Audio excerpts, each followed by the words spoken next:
Hello students. Today let us learn the third chapter of your English textbook, First Flight. The name of the chapter is Two Stories About Flying. This chapter includes two parts, namely his first flight and the black aeroplane. Both stories are related to the experiences of flying and are completely unique. The first one, his first flight, is written by Liam O'Flaherty and is about a young seagull who is afraid of flying. Here we will find why he is afraid and how he conquers his fear. The second part is written by Frederick Forsyth, where you will read the story of a pilot who got stuck in the storm clouds and how he escapes death miraculously. In this video, we will deal with the first part, his first flight by Liam O'Flaherty. But before we get started, let's find out something about the writer, Liam O'Flaherty. He was born on 28th August 1896 and died on 7th September 1984. He was a major Irish novelist, short story writer, and must be ranked as one of the foremost writers in the first part of the 20th century, writing about the common people's experiences and from their perspective. And talking about this chapter, this story has a very beautiful theme. It tells us about courage and self-confidence and how one has to overcome his fear. And this chapter also teaches us the great lesson that self-confidence is the foundation of all great success and achievements. The story by Liam O'Flaherty is an account of a young seagull that is afraid of making his first attempt in flying. He lacks self-confidence and believes that his wings would not support him to fly. Despite his younger siblings flying fearlessly with much shorter wings, he could not gather the courage to do the same. He was punished even for not trying, and he was threatened that he will have to stay hungry if he did not make the first effort. And finally, it was his mother that who was made to make that effort, and she used food as a trap. The lesson reflects how one hesitates to take the first step and that fear is all in the mind. This story gives us a strong message that one should trust one's abilities because the fear of suffering is worse than the suffering itself. And now let us see the chapter in detail. The young seagull was alone on his ledge. His two brothers and his sister had already flown away the day before. He had been afraid to fly with them. Somehow, when he had taken a little run forward to the brink of the ledge and attempted to flap his wings, he became afraid. The great expanse of sea stretched down beneath, and it was such a long way down, miles down. He felt certain that his wings would never support him. So he bent his head and ran away back to the little hole under the ledge where he slept at night. The story is all about a young seagull that is at that stage of his life where he has to learn to fly. He lacks self-confidence and he is afraid to make the first attempt in flying. All the family members, including his sister, his brothers, and his parents, they all gave him courage and helped him to make his first attempt in flying, but he is too afraid to make that effort. Unlike his younger brothers and sister, he is too afraid to do that. He is too afraid to fly. When all of them went for flying for the first time near the sea, all of them except him succeeded. He could not trust his wings and he got terrified by the vast sea and got convinced that he is unable to fly because his wings would not support him to fly.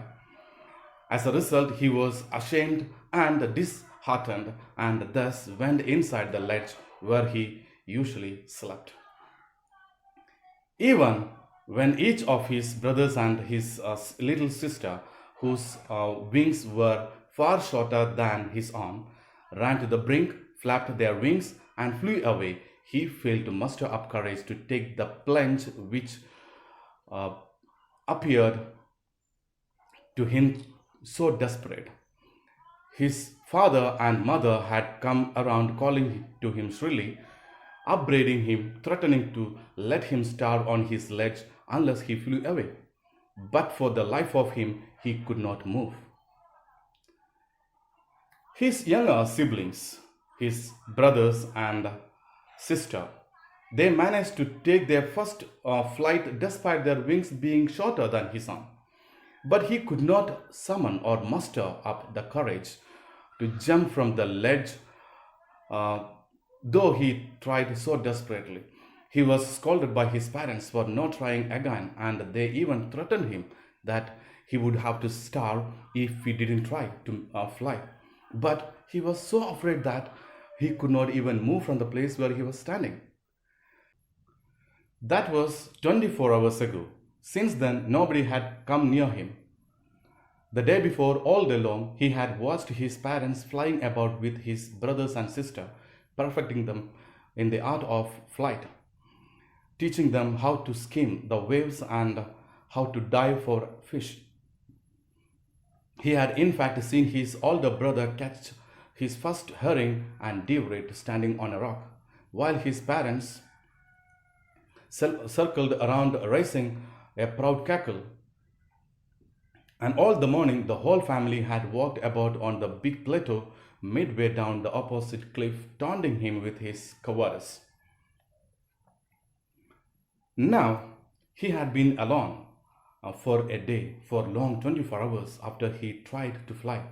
He is left alone on the ledge because his parents were busy focusing on his siblings, his brothers and sisters, because they did what he didn't do.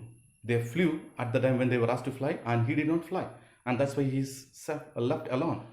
He watched his parents perfecting his siblings the art of skimming, we can say, moving quickly over the vast surface of the ocean. The birds, they have to move above the sea, because they have to dive for the fish.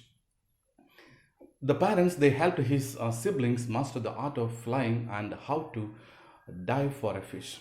His older brother even caught his first fish, which was a herring, and that he proudly ate sitting on a rock, while his parents, they celebrated that. The entire family looked at him from the plateau opposite the cliff.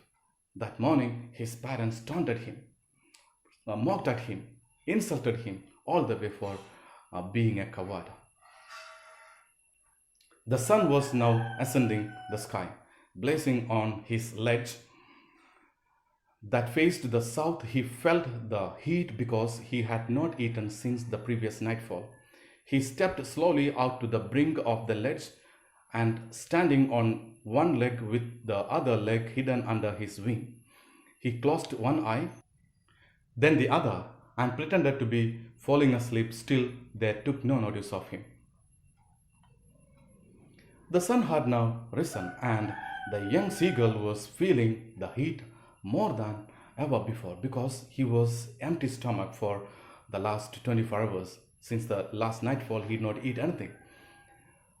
Slowly he stepped out of his ledge and pretended to sleep on one leg to gain the attention of his family.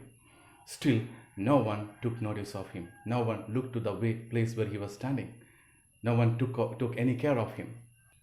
He saw his two brothers and his sister lying on the plateau, dozing with their heads sunk into their necks. His father was preening the feathers of his white back. Only his mother was looking at him. She was standing on a little high hump on the plateau, her white breast thrust forward. Now and again, she tore at a piece of fish that lay at her feet, and then scraped each side of her beak on the rock. The sight of the food maddened him. How he loved to tear food that way, scraping his beak now and again to wet it. His brothers and sisters, they were sleeping very comfortably. His father was preening or cleaning his feather with his beak, and his mother was standing on another plateau cutting fish while she noticed him. She was cutting the meat with her beak and sharpening her teeth now and then on the rock. The young seagull got mad on seeing the fish because he was very hungry. since he had not eaten anything for last 24 hours. And so he wanted to eat the fish. He loved to tear away the fish and wet or sharpen his beak now and then. Ga, ga, ga, he cried, begging her to bring him some food. Ga called ah, she screamed back derisively, but he kept calling plaintively. After a minute or so, he uttered a joyful scream. His mother had picked up a piece of the fish and was flying across to him with it. He leaned out eagerly, tapping the rock with his feet, trying to get nearer to her as she flew across. But when she was just opposite to him, she halted, her wings motionless, the piece of fish in her beak almost within reach of his beak. He waited a moment in surprise, wondering why she did not come nearer. And then, maddened by hunger, he dived at the fish. He cried in hunger to his mother while she was cutting the fish, and then she screamed back angrily and mockingly at the young seagull. But he kept crying, and that cry soon turned into a joyful scream at the sight of his mother flying towards him with a piece of fish on her beak. He got excited as she came nearer and thus leaned forward to take the piece of fish from her mouth. Suddenly, she stopped, not too far away from him. She was standing at a distance from him. He was surprised to see that why his mother didn't come closer to him to give that fish into his mouth. And he wondered why it happened so. Out of excitement and hunger, he dived at the fish without realizing the fact that he was afraid of flying. And he has been holding himself from flying because of the fear of falling deep into the sea. With a loud scream, he fell outwards and downwards into space. Then a monstrous terror seized him, and his heart stood still. He could hear nothing, but it only lasted a minute. The next moment, he felt his wings spread outwards. The wind rushed against his breast feathers, then under his stomach, and again against his wings. When he jumped out of the ledge, he fell downward into the space, and a horrible fear seized him. For a moment, he was in shock, and he was totally frozen, and his heart stood still. But later, he got so excited that he was flying, and he did not fall deep into the sea. All the fear in his mind lasted only for a moment, and soon his feathers opened as he flied. He could feel the wind against his breast feathers, stomach, and his wings. Delightfully, he realized that he was flying. There was a time when he thought he was not going to be able to fly anymore or ever, but now he does it, and with that excitement, he was enjoying that flying at that moment. He could feel the tips of his wings cutting through the air. He was not falling headlong now. He was soaring gradually downwards and outwards. He was no longer afraid. He just felt a bit dizzy. Then he flapped his wings once and he soared upwards. Ga, ga, ga, ga, ga, ga, ga, call, ah. His mother swooped past him, her wings making a loud noise. He answered her with another scream. Then his father flew over him, screaming.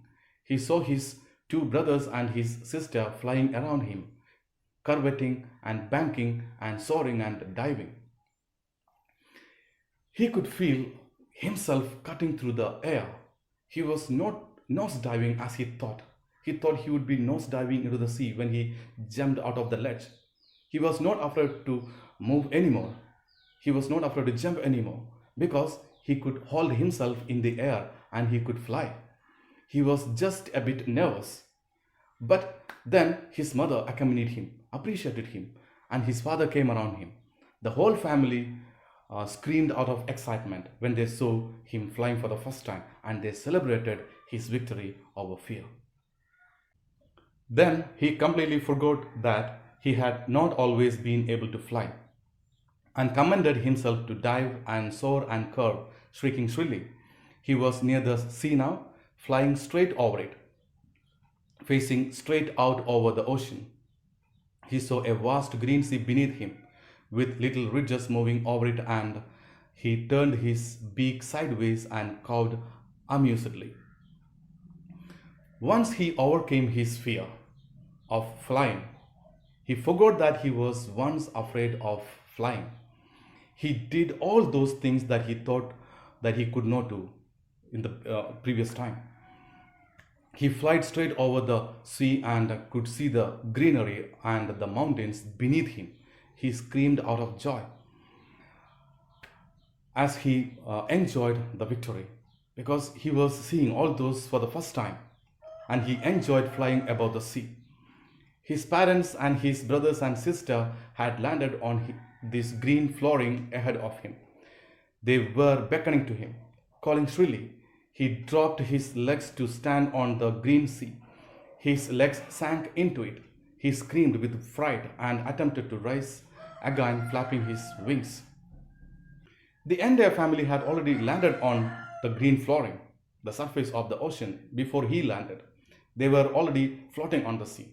They were beckoning to him. They were calling him shrilly in sharp, high voice. They were calling him. He dropped his legs to stand on the green sea. He thought he would be able to stand on the water as he stood on the rock. His legs sank into it when he tried to land on that water. He got scared because he did not experience this before, because when he landed, it was solid and that's why he could stand there. But here his legs went deep into the water and he was scared. And with a scream, he made an effort to fly up again, but he was unable to do that. But he was tired and weak with hunger and he could not rise, exhausted by the strange exercise. His feet sank into the green sea and then his belly touched it, and he sank no further. He was floating on it, and around him his family was screaming, praising him, and their beaks were offering him scraps of dogfish. He had made his first flight. But he was so exhausted that he could not rise. When he landed, the entire family was screaming and shouting in excitement. They were very happy, and that's why they screamed in her high-pitched voice. He then went into the sea, where at first he got scared because his feet drowned into the water, and thus he panicked, because when he set his feet in the water, unlike the rock, it went down to the water. So he tried to escape, but he got that tired, so he could not rise up. And because of hunger and because of tiredness, he was unable to rise up. Thus, when he calmed down, he started floating on the sea. He was once afraid of floating on the water. His family was celebrating in excitement and offered him food as prize. Finally, he had overcome his fear and had made his first flight. At last, he did all those things that once he thought that he will not be able to do. He could succeed only because of one reason, that he was able to drive away the fear of failure, and he trusted himself. So this chapter teaches us a great lesson. Having self-confidence is essential. It is necessary to succeed in our life. If you do not trust yourselves, nothing is going to make any change in your life. No change is going to be there in your life if you do not trust yourselves. So don't expect a change if you don't make one. To make one change, you should trust on yourselves. You should have self-confidence. That's for the chapter. Thanks for watching.